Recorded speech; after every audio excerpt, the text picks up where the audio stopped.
During times of uncertainty, it's comforting to know we have a healthcare system in our community that's been committed to supporting us for well over a century. In this current time, we are standing together, and our bond is stronger than ever. KDMC, caring for our community like no one else can.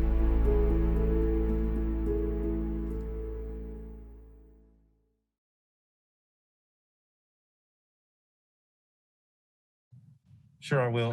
Sam, just overall thoughts you have from this game, and the targeting call on Catalan. What did you see on that play, and how big was it? Well, I saw him. I thought he tried to avoid. He was coming in with his shoulder. Their receiver, went lower as he was going towards the ground, and I felt like he was trying to avoid the contact, but. I can see what they saw as well, but certainly it looked to me like he was trying to avoid getting his head out of there and trying to avoid the receiver's helmet as well. On the game, LSU had the ball the whole time. I think they probably looked out there and saw some new faces on the D line and felt like they possibly could have a good running game on us, which, they did. I mean, they rushed for 150 yards, but, they controlled the football game. They controlled it, and we had big plays on offense, but, we had a couple of long drives. Did a nice job catching the football, but we just didn't have a lot of consistency during the game, and we couldn't hand the ball off to the tailback and run the ball very well. And the bottom line is that's probably they could run it and we couldn't. And that's probably the difference in the football game.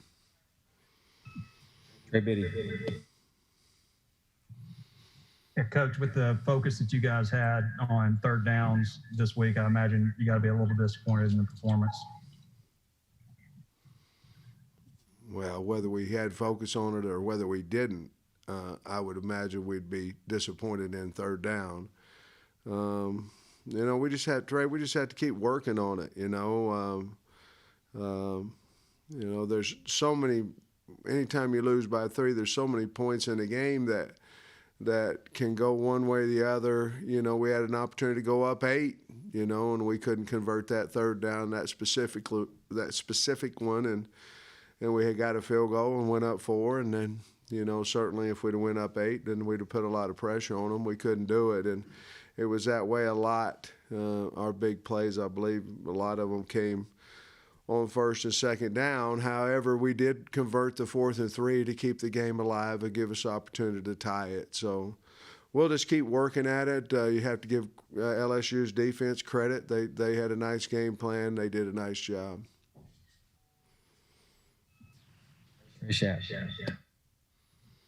Coach, what went into the decision to kick the field goal there late? How long did you think about possibly going for it? 4th and 3, 45-yard field goal, down 3. What would you have said if we'd have went for it and didn't make it? Kick the field goal? To me, there wasn't a question of what you do. We're going to tie the game up. We didn't think they had enough time.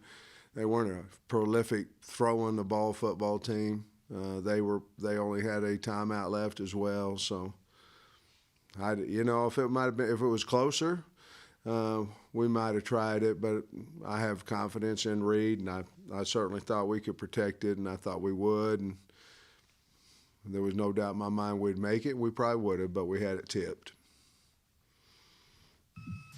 Hutch.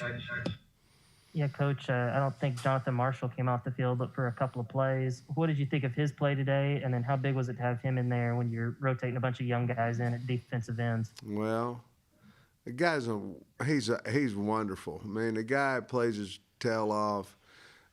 He's a fighter. Nobody said a word. He didn't say a word. He didn't say, hey, where's so-and-so, so-and-so, so-and-so. He said, hey, let's go, Coach. These guys will be fine. I love my staff. There wasn't one bit of negativism over. The bottom line is we had the numbers to play, and that's the spirit of the game. They don't ask you who you have to play. They say, do you have this amount of numbers, and we did, and we went to play, and nobody said a word about it. And to be honest with you, we should have played today, and that's what we did. Scotty. Hey, Coach, what did you see as maybe the root causes defensively for the struggles on third down? I think LSU had 12 third down conversions. Not a lot. There was some pressure. Obviously they had some pressure. They covered us pretty good. Even the plays that we made, a lot of the slant routes that we usually, a little more wide open. They had, where their veterans or where their players were in the secondary that had played, more ball. And so I honestly thought we'd be able to run it a little bit better than what we did. And when they took that away from us, we played a little bit more into their strength because they had really two or more edge rushers that were outstanding players. And then I thought going into the game that their secondary was a fine secondary. Otis.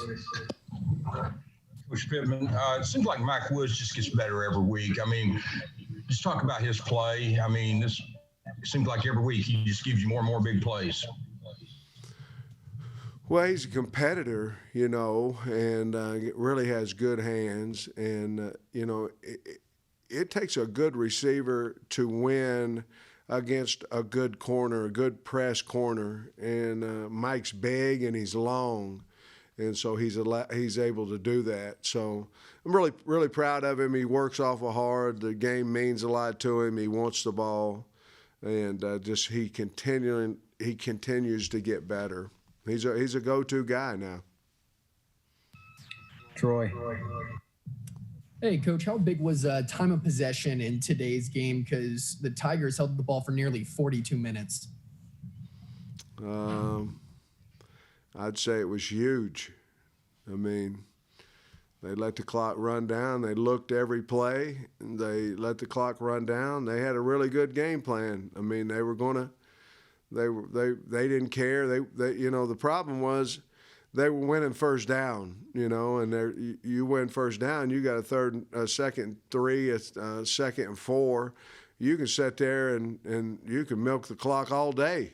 And, that's what they did. They were doing a really good job on their first down, and we weren't. We didn't have a lot of success on defense on first down. So, that was their game plan.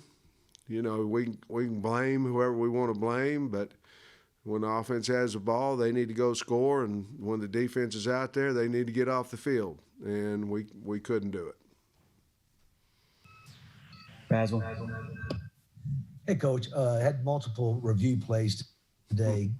Seems to be really disruptive to the game, and of course, you could hear the fans; they weren't in agreement. What's your thoughts on the whole process, and just how it affects the game, and what it looks like to you on the sideline versus what the final call is? No, I think it's good for the game. I do. I think there's a reason for it and all that. Nobody wants to have that much disruption of momentum in a football game, including the officials, But I will say this, there were a lot of reviewable plays. When they went up there, you're going, well, this is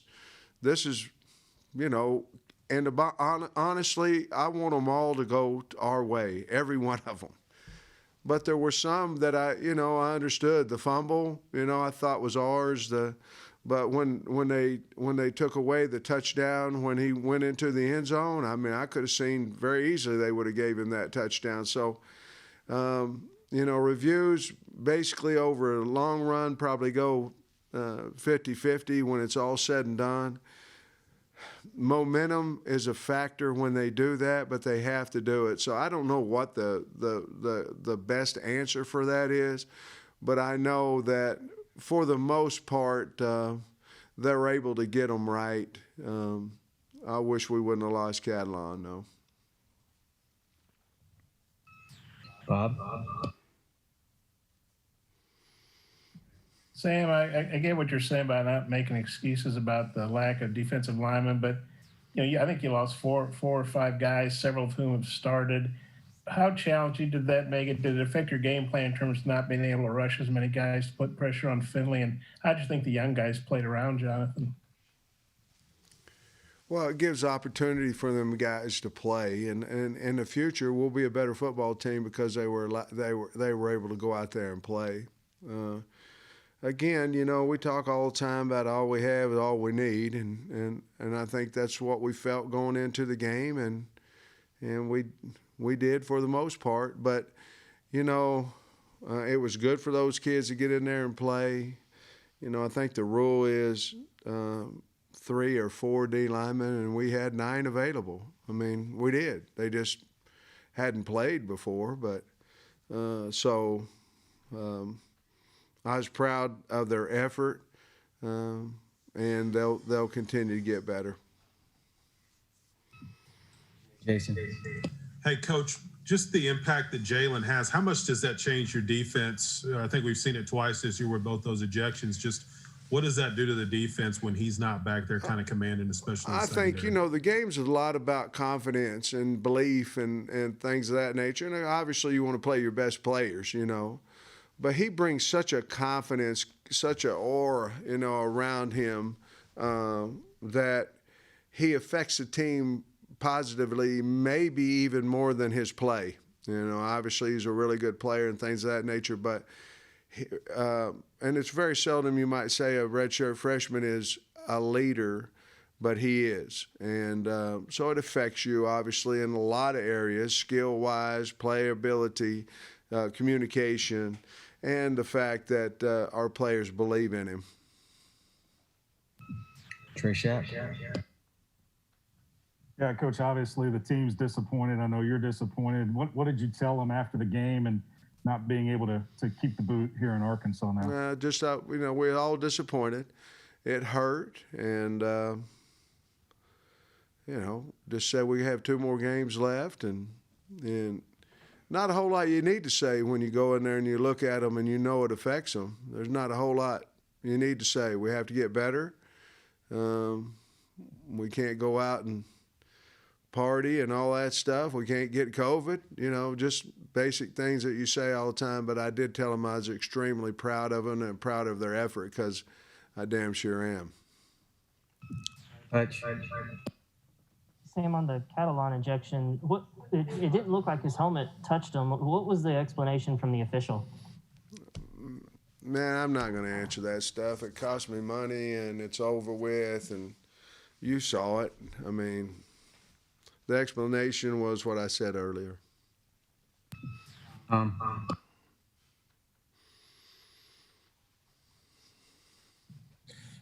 Sam, you said that LSU had a good game plan limited your run game. What did they do? What made a difference on that? They ran the ball like this, straight at us. They have big offensive linemen.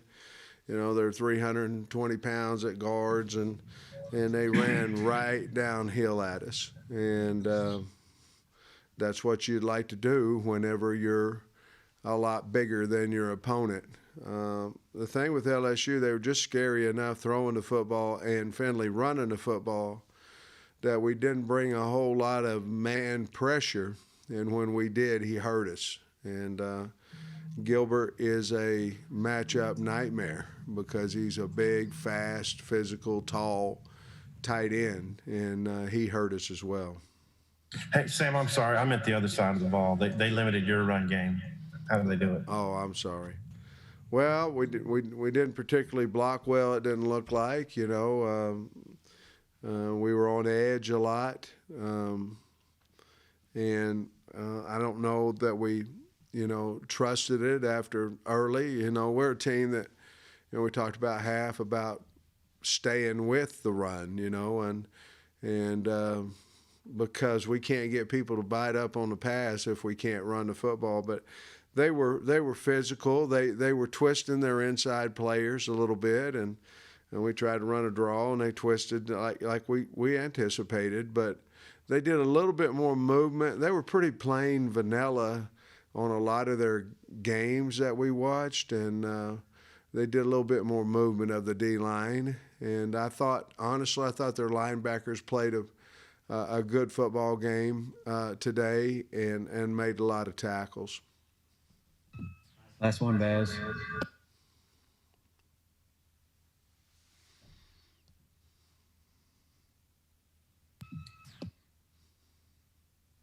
We're good? I think I'm good now. Coach, LSU secondary came into this game as one of the more porous secondaries in the country. And obviously when you started, you struggled to run the ball, but it seemed like you didn't take, your deep ball success was good today, but it seemed like you didn't for a while, didn't take many shots. You had one shot, which was a 65-yard touchdown to Burks early, but it seemed like it took until about the third quarter to start taking some deep shots. Is that just my observation, or did it seem that way? I don't know. On every play, is that you, Baz? Yeah, on every play, Baz, there's somebody going deep and someone short and someone crossing. I don't know that we didn't attempt those balls, and early I thought that he was flushed a lot, so he really couldn't sit in there and throw the deep ball. But we wanted to go after their secondary and throw the ball deep. I know that was a big part of our game plan, but I think you're right. It was maybe, I think we might have had one drive where we might have thrown the ball a little deeper early, and then in the second half, Mike attacked them twice in there.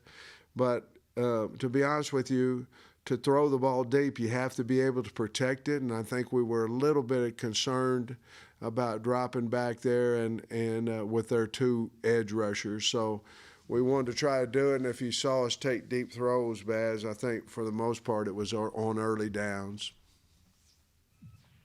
Thanks, Coach. Appreciate you. Oh, you too, buddy.